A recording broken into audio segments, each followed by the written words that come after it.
Welcome to CA academy. நம்ம இப்ப ஆரி ஒர்க்ல முன்னாடி நம்ம பேசிக்கான ஸ்டிச்சஸ் எல்லாத்தையும் பார்த்தோம். இப்ப சுகர் பீடு வச்சு பீடு ஒர்க் எப்படி பண்ணணும்ன்றத பார்க்கலாம். இவ்வளவு நேரம் நம்ம போட்ட நீடில் பாத்தீங்கன்னா கொஞ்சம் இங்க பாருங்க மேல திக்கா இருக்கும். இது வந்து நம்ம த்ரெட்டுக்கெல்லாம் நம்ம இவ்வளவு நாள் போட்டுட்டு இருந்தது த்ரெட்டுக்கான நீடில். இப்போ நம்ம போட போறது சுகர் பீடுக்கெல்லாம் போடுறது. இது சுகர் பீடுன்னு இல்ல, நீடில் கட் பீடு எல்லாத்துக்குமே பாத்தீங்கன்னா இந்த நீடில் தான் நம்ம யூஸ் பண்ணுவோம். இங்க பாருங்க இதுக்குள்ள டிஃபரெண்ட் என்னன்னா, இங்க பாருங்க இதுல மேல திக்கா இருக்கு இல்லைங்களா, இது நல்லா மெலிசா தின்னா வரும். இங்க பாருங்க இதுல நம்ம பீடை லோட் பண்ணி போடுறதுக்கு ஈஸியா இருக்கும். இதுதான் இந்த ரெண்டு நீடிலுக்கும் உள்ளார வித்தியாசம். பாருங்க இப்போ இந்த நீடில் வச்சு நம்ம போட போறோம். இப்ப சுகர் பீட் போடுறதுக்கு முன்னாடி நம்ம எதுல போடணும் என்ன பண்ணக்கூடாதுன்றத நான் சொல்றேன். இங்க பாருங்க நம்ம ஃபர்ஸ்ட் கிளாஸ்ல பழகுறப்பயே நம்ம சாதா மிஷின் நூல்லையும் நம்ம செயின் போட்டு பழகிருப்போம். அது எதுக்குன்னா இப்ப நம்ம பீட் எல்லாம் இதுல யூஸ் பண்ணணுன்றதுக்காக தான் இந்த த்ரெட்ல நம்ம யூஸ் பழகணும். இதே நீங்க கேட்கலாம், நிறைய நரம்புல போடுவாங்க, அதுக்கப்புறம் பாத்தீங்கன்னா நைலான் ஒயர் எல்லாம் இருக்கும், அதுல எல்லாம் போடுவாங்க. ஆனா நீங்க எனக்கு தெரிஞ்சு நீங்க இந்த மிஷின் நூல்ல போடுறதுதான் நமக்கு வந்து சேஃபா இருக்கும். இப்ப நைலான் ஒயர்ல நம்ம போடும் பொழுது பாக்கிறதுக்கு நல்லா இருக்கும். நம்ம பிளவுஸ் வந்து சுருக்கமா இருக்கு அப்படின்னு சொல்லி நம்ம பின்னாடி நம்ம அயன் பண்ணுவோம் இல்லைங்களா, அந்த மாதிரி அயன் பண்ணும் போது என்ன ஆகும்னா அந்த நைலான் ஒயர் வந்து கட் ஆகிறதுக்கு சான்சஸ் இருக்கு. அதனால எனக்கு தெரிஞ்சு நீங்க மிஷின் நூல்லே போடுங்க, அதுதான் நமக்கு சேஃபாவும் இருக்கும், ஈஸியாவும் இருக்கும். சாதா மிஷின் நூல் தான், நம்ம துணி தைக்கிற மிஷின் நூல்ல தான் நம்ம போட போறேன். இதை எடுத்துக்கோங்க. அதே மாதிரி நம்ம கிளாத்தோட கலர் என்னவோ அதை வச்சு நம்ம போட்டு அதே அந்த கலர்ல நீங்க மிஷின் நூல் எடுத்து போடலாம். அது மாதிரி ஆனா நீங்க போடும் பொழுது இப்ப நைட்ல எல்லாம் நீங்க ஒர்க் பண்றீங்கன்னா உங்களுக்கு கொஞ்சம் கண்ணு பாக்குறதுக்கு கொஞ்சம் கஷ்டமா இருக்கும். அதனால நான் வந்து காமனாவே இந்த மாதிரி கோல்டன் கலர் நீங்க வச்சுட்டீங்கன்னா உங்களுக்கு நல்லாவே இருக்கும். இதுல பாருங்க நான் எப்பயும் போல நாட் போட்டேன். நாட்டை கொஞ்சம் பெருசா போட்டுக்கோங்க. இந்த நாட் எப்படின்னா இப்படி பிடிச்சு இப்படி பேக்கும் ஃப்ரண்ட் இப்படி இழுத்துட்டு இப்படி இழுத்தீங்கன்னா இது மாதிரி நாட் வந்துடும். கீழே ஹோல்ட் பண்ணிட்டு எப்பயும் போல நீடில்ல இருந்து நூல் எடுத்து ஒரு பேக் செயின் போட்டுக்கோங்க. இப்ப இதை எடுத்துட்டோம் இல்லைங்களா, இப்போ எடுத்துட்டு இங்க பாருங்க இதான் சுகர் பீட், சின்ன சின்னதா இருக்கு இல்லைங்களா, இதான் சுகர் பீட். இப்ப இந்த பீடை எடுத்து ஒரு பீட் நானு ஃபர்ஸ்ட் ஒரு பீட்ல காமிக்கிறேன். இப்படி லோட் பண்ணிக்கோங்க. இந்த நூலை இப்படி தூக்கி இந்த கொக்கியில மாட்டி இப்படி பிடிச்சுக்கோங்க. இப்படி நிக்கும். இந்த கொக்கியில இதை மாட்டிட்டீங்கன்னா இப்படி நூல் நிக்கும். இப்போ பீடை இது உள்ள போட்டு இந்த விரலால தள்ளுங்க. தள்ளிட்டு கிட்ட இந்த பீடை ஒட்டி நம்ம இந்த குட்டி லாக் செயின் போடுவோம் இல்லைங்களா, அந்த மாதிரி குட்டியா ஒரு செயின் இங்க பாருங்க. திரும்ப எடுத்துட்டு ஒரு பீடு எடுத்தேன். இப்ப இந்த நீடில்ல இப்ப நூல்ல இந்த நீடில மாட்டி இப்படி நிக்க வச்சு ஸ்ட்ரெயிட்டா வச்சுட்டு இதுல மணிய தள்ளுங்க. நெருக்கி கீழே இருக்கிற நூலை மேல் நோக்கி இப்படி இழுங்க. கிட்ட நெருங்கிடும். நெருங்கினதுக்கு பிறகு இப்போ அதுக்கு ஒரு செயின் ஸ்டிச் திரும்ப காமிக்கிறேன். ஒரு பீட் இந்த நூல்ல மாட்டிட்டேன். ஊசில மணி வச்சுட்டு இந்த விரலால இந்த விரலோ இந்த உங்களுக்கு எது வாட்டமா இருக்கும் அந்த விரலால இதை தள்ளுங்க. தள்ளிட்டு கீழே பிடிச்சிருக்க நூலை மேல் நோக்கி இப்படி இழுத்தீங்கன்னா இது நூல் கிட்ட போயிடும்.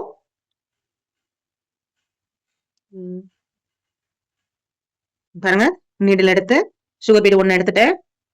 கோத்துட்டு விரலால பொறுமையா தள்ளுங்க.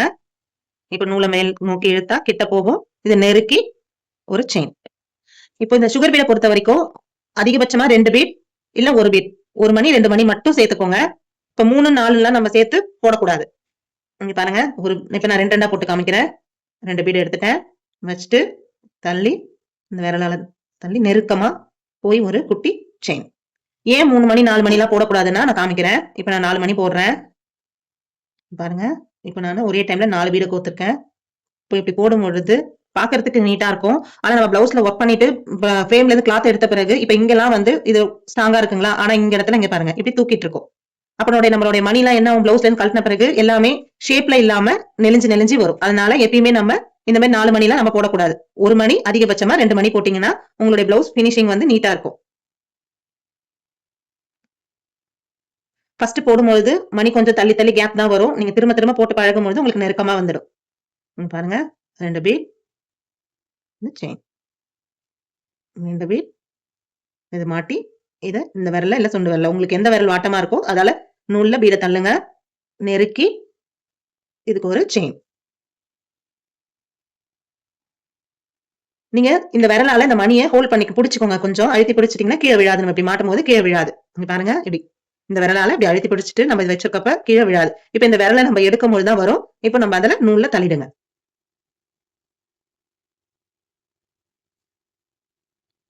இப்படி தள்ளிட்டு நெருக்க. நீங்க கோக்குறத 4, 5 கூட கையில நம்ம ஹோல்ட் பண்ணிக்கலாம். போடும்பொழுது 1 இல்லன்னா 2 தான் போடணும். அவ்வளவுங்க.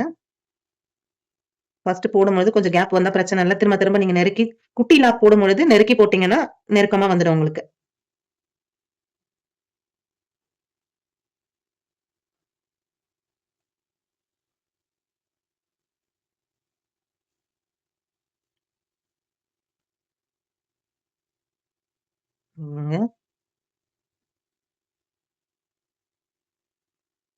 இப்படி எடுத்துட்டு இந்த விரலால பிடிச்சுக்கோங்க.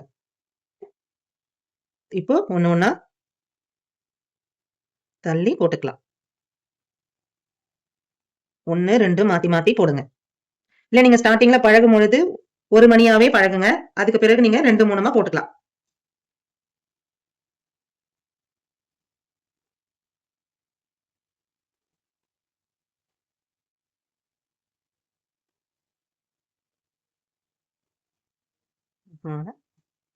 இதே மாதிரி ஸ்ட்ரெயிட் லைன் ஃபுல்லா போட்டுக்கோங்க.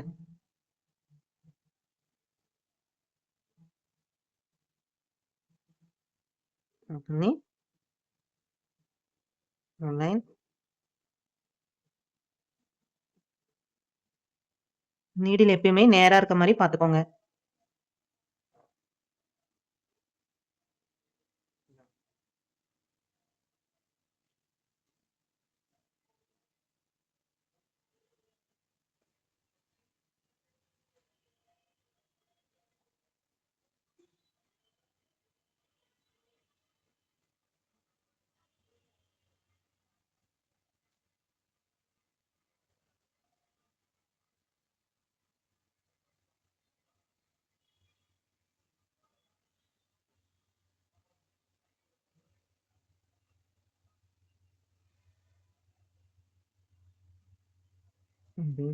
பண்ணுங்க.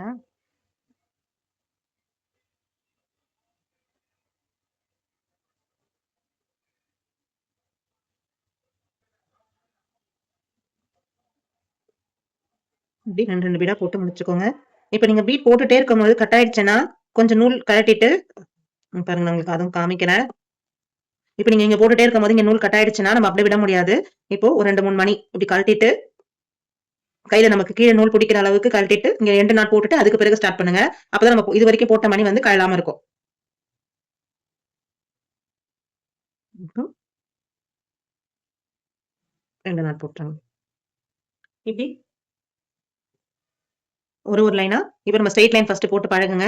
அடுத்தது நம்ம த்ரெட்டுக்கு ஷேப் போட்ட மாதிரியே ரவுண்ட் ஷேப்.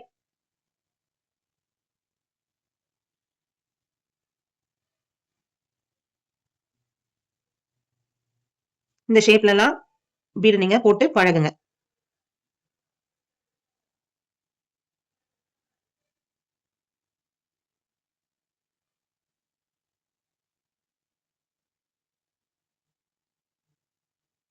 இப்ப நான் சொன்ன மாதிரி நீங்க சுகர் பீட லோட் பண்ணி ஸ்ட்ரெயிட் லைனா நீங்க போட்டு பாருங்க. 1க்கு 4 லைன் போட்டு நல்லா பிராக்டிஸ் பண்ணதுக்கு பிறகு இந்த மாதிரி ஷேப்ஸ் வரைஞ்சு உங்களுக்கு பிடிச்சமான ஷேப்லயும் இந்த பீட நீங்க போட்டு பாருங்க. இந்த ஷேப்ஸ் எல்லாம் எப்படி ஃபில் பண்ணணும்ன்றத நான் நெக்ஸ்ட் வீடியோல உங்களுக்கு சொல்லி பீட்ல ஸ்ட்ரெயிட் லைன் போட்டோம். அடுத்து நம்ம ஷேப்ஸ் பார்க்கலாம்னு சொன்னீங்களா? இப்போ சர்க்கிள் பொறுத்த வரைக்கும் நமக்கு அந்த ஷார்ப் எட்ஜஸ் எல்லாம் எதுவும் இல்ல. நம்ம ரவுண்ட் மாதிரி ஸ்ட்ரெயிட் லைன் மாதிரி அந்த ரவுண்ட் நம்ம போட்டுட்டோம்.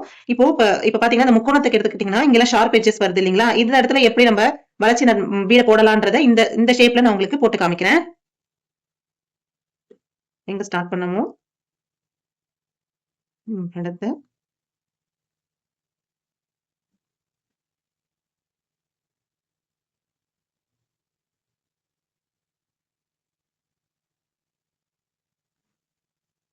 போட்டு 1, 2 அந்த கார்னர் வளையற இடத்துக்கு ஷேப் எங்க மாத்துமோ அங்கெல்லாம் கண்டிப்பா ஒரு பீடு மட்டும் தான் போடணும்.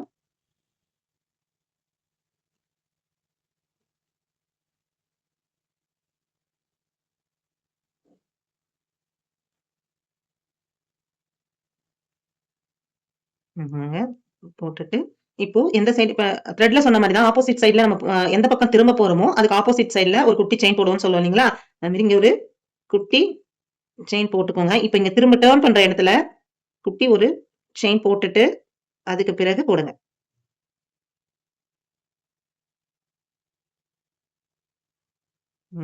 இப்ப ஸ்ட்ரெயிட் லைன் போடுறோம்.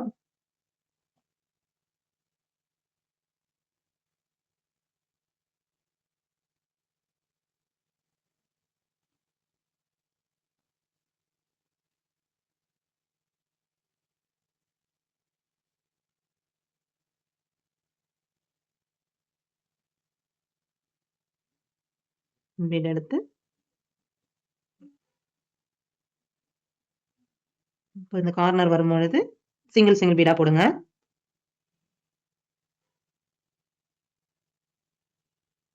போட்டுட்டு செயின் போட்டு நீங்க டர்ன் பண்றீங்க இல்லைங்களா?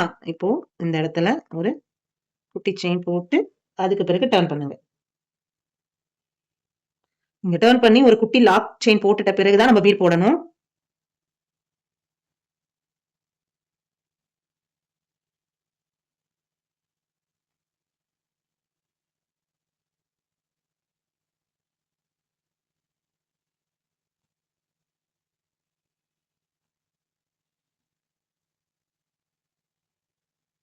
ம்.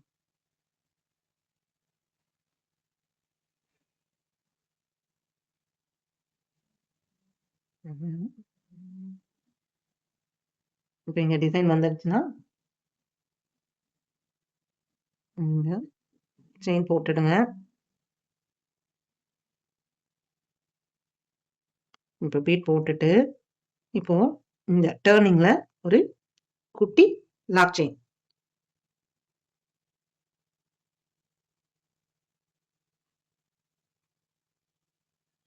நம்ம வளைக்கிறப்ப ஒரு குட்டி லாக் செயின் போட்டு போடும்பொழுது, கார்னர்ல ஃபினிஷிங் கரெக்ட்டா வரும்.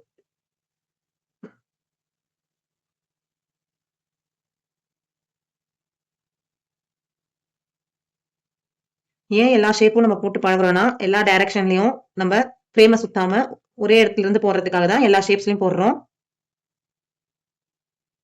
அதனால பீட ஸ்ட்ரெயிட் லைன் மட்டும் இல்லாம, இந்த ஷேப்ஸ் தான் இல்ல உங்களுக்கு என்ன விருப்பமா இருக்கோ, அந்த ஷேப்ஸ்லலாம் போட்டு பாருங்க. நீங்க நெறைய போட போட தான் நமக்கு ஃபினிஷிங் நல்லா வரும். இதே மெத்தட் தான் ஷார்ப் எட்ஜஸ் எல்லாத்துக்குமே இந்த மாரி ஒரு குட்டி லாக் செயின் போட்டுட்டு நீங்க போடும்போது எல்லா இடத்துலயுமே ஷார்ப் எட்ஜஸ் உங்களுக்கு கரெக்ட்டா வரும். அப்படியே மணிய போடாதீங்க. வளைக்கும் பொழுது ஒரு குட்டி லாக் செயின் போட்டுட்டு, அதுக்கு பிறகு போடுங்க.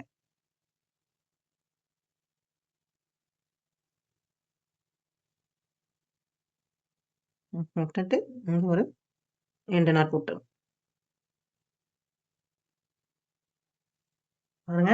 அந்த கார்னர்லாம் அந்த ஷேப் கரெக்ட்டா வரணும்னா, நம்ம இங்கருந்து வளைக்கும் பொழுது, ஒரு ஒரு இடத்துலயும் இந்த இடத்துல முடிச்சு திரும்ப நம்ம ரிட்டர்ன் சைட்ல வரும்போது, ஷேப்புக்கு மாத்தும்பொழுது, இந்த இடத்துல ஒரு குட்டி லாக் செயின் போட்டுட்டு, அதுக்கு பிறகு பீட் போடுங்க.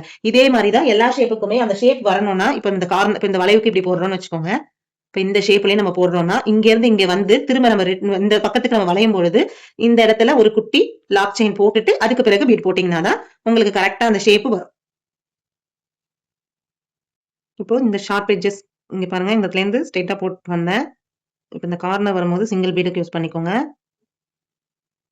இப்போ இங்க இந்த ஷேப் வரணும். அப்போ இந்த இடத்துல செயின் போட்டுட்டு, இந்த பீடு இருக்கு இல்லீங்களா? இந்த பீடு கிட்ட ஒரு குட்டி லாக் செயின் போட்டுட்டு, இப்போ நீங்க சிங்கிள் பீடு வைங்க.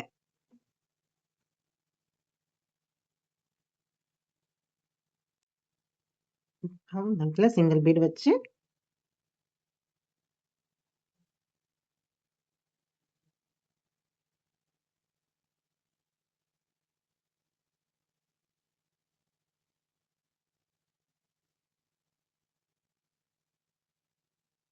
ம். இதுக்கு பிறகு 2, 2 பீடு கூட நம்ம வைக்கலாம். ஆனா இந்த கார்னர் எட்ஜுக்கு அந்த டிசைன் ஷேப் எங்க வரணுமோ, அந்த இடத்துல சிங்கிள் பீடா தான் நீங்க தைக்கணும்.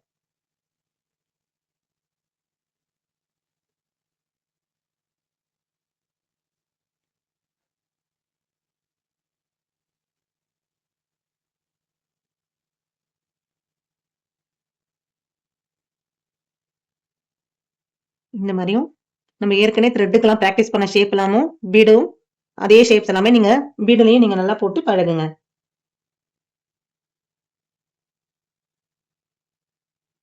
இப்போ நான் எண்ட் நாட் போட்டுறேன். நான் இது உங்களுக்கு சிங்கிள் போட்டு காமிச்சிருக்கேன். நீங்க ஒரு 2, 3 இதுலயே கண்டினியூவா போட்டு பழகுங்க. பாருங்க, இந்த கார்னர் எட்ஜ்ல நமக்கு அந்த அக்கு புள்ளி மாதிரி 3 புள்ளி வரணும். அப்பதான் நம்ம கரெக்டா பினிஷிங் நல்லா இருக்கும். இப்படி வந்ததுனாதான் நமக்கு கரெக்டா இருக்கும். இந்த பாருங்க, இந்த 3 அக்கு புள்ளி இருக்கணும். அந்த மாதிரி அப்ப வரணும்னா இங்க இருந்து வந்து இந்த இடத்துல நீங்க பீடு போட்டதுக்கு பிறகு இந்த இடத்துல இந்த பீடுக்கு இந்த இடத்துல நம்ம பீடு வச்சிட்டோம்னா இங்க ஒரு குட்டி லாக் செயின் போட்டுட்டு அதுக்கு பிறகு நீங்க பீடு போடுங்க. அப்போ உங்களுக்கு இந்த 2 பீடும் வந்து இதுக்கு கீழே ஒரு பீடு வரும்போது அக்கு புள்ளி இந்த ஷேப் வரும்போது நமக்கு ஷார்ப் எட்ஜ் வரும். இப்ப நான் உங்களுக்கு ஷார்ப் எட்ஜஸ் எப்படி வரணும்ன்றதையும் சொல்லிட்டேன். நீங்க பீட்ல வந்து நிறைய இப்ப இந்த சிங்கிள் லைன் இல்லாம கொஞ்சம் 4-5 லைன் நல்லா நெருக்க போட்டு பழகினதுக்கு பிறகு இந்த ஷார்ப் எட்ஜஸ் எல்லாம் எப்படி வரணும்ன்றதை நீங்க போட்டு பாருங்க. இதுலயே வந்து ஃபர்ஸ்ட் நம்ம போட்டோம் இல்லைங்களா, அந்த சர்க்கிள்ஸ் அந்த சுருள் மாதிரி இப்படி இந்த ஷேப் எல்லாமே போட்டு பழகுங்க.